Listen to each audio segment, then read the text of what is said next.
Hey everybody, hope everyone's off to a start of the week.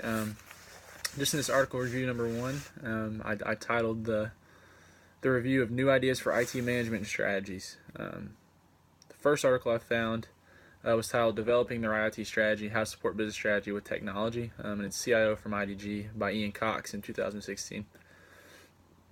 The author begins the article by stating the importance of technology in today's business world. He states, it's been using to create new business models, products, and services and creates more rewarding customer experiences, end quote. It's important to note that this is to develop the right technology and IT strategy for success. The article then talks about how we must operate at the speed of digital to compete in this new world of digital market organizations. This will place new demands on the IT platform because not only are we exploring technology to create value, but to do it at a rather faster pace than usual. The author then goes on later in the article to explain about the complications that can occur from a classic approach to strategy, specifically the risk of not changing with a long-term strategic plan. It then goes on to talk about the importance of an agile IT strategy and how businesses need to be more flexible when it comes to making decisions. So the author states that businesses need to account for speed and flexibility. And back to, we're back to deciding the right IT strategy. So it's important to note that these strategies are not mutually exclusive, and a business could require the use of one or more to be successful. These three strategies, being no strategy, agile strategy, and classic strategy, are important to note. There could be a more dynamic environment within a business that could use a more agile approach, when the more stable side of the business could use a more classic approach. So it just kind of depends on the business you're running and which approach you should develop.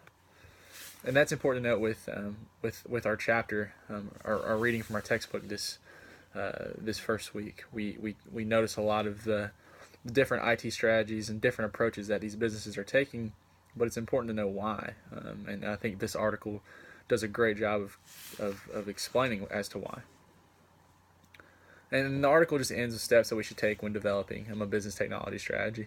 And these steps include how a BT strategy must start with the business and end with the business.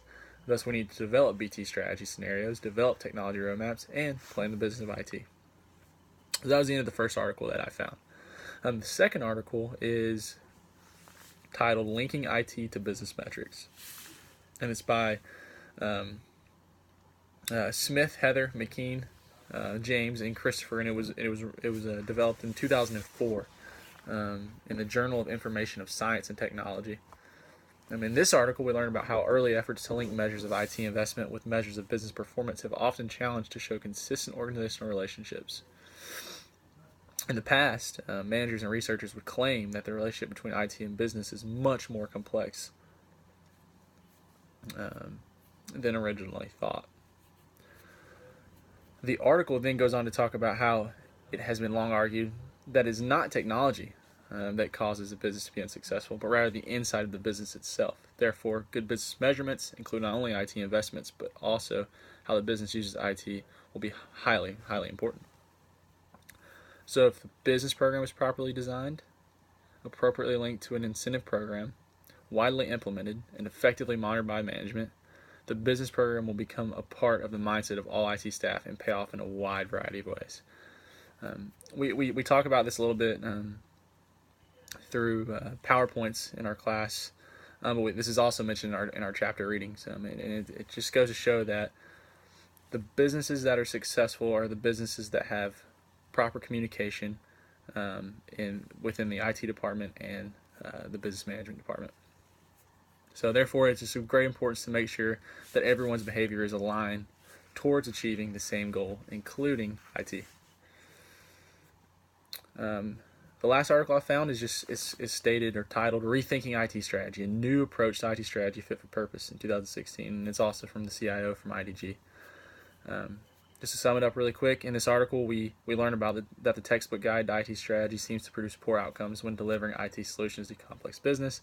The author goes on to talk about how we often will come up with a 5-year plan and soon realize that during this process plans become outdated and need a major change. It's sad to say the world we live in today is moving at a much faster rate than we've ever embraced. And so this methodology to planning has to change. The society we live in today is more complex than ever, and businesses have changed substantially due to improvement in technology. So, with all we know, we need strategy today more than ever, but we need to find a new approach that serves us well in the society we live in. The author will then claim the best approach is to experiment, select, scale up, and iterate. And I think he states it perfectly. He talks about how these changes made to the organization will change over time, and thus uses a useful strategy that should be implemented to continuously deliver progress to a business. And then he'll go on to describe a strategy plan that will fit for purpose in 2016 and what these 3 things that it should include. And these 3 things that contain a macro view of key business goals, a mutual understanding of the environment, and a framework that clearly defines criteria seems to be the solution. So lastly, the author is just simply saying that we should have an ongoing review, short, medium, and long-term strategic plans that we have stored. And we just need to understand the importance of sticking to the framework approach and not reverting to what we know works best, because this will require a great amount of resilience and commitment. Thank you.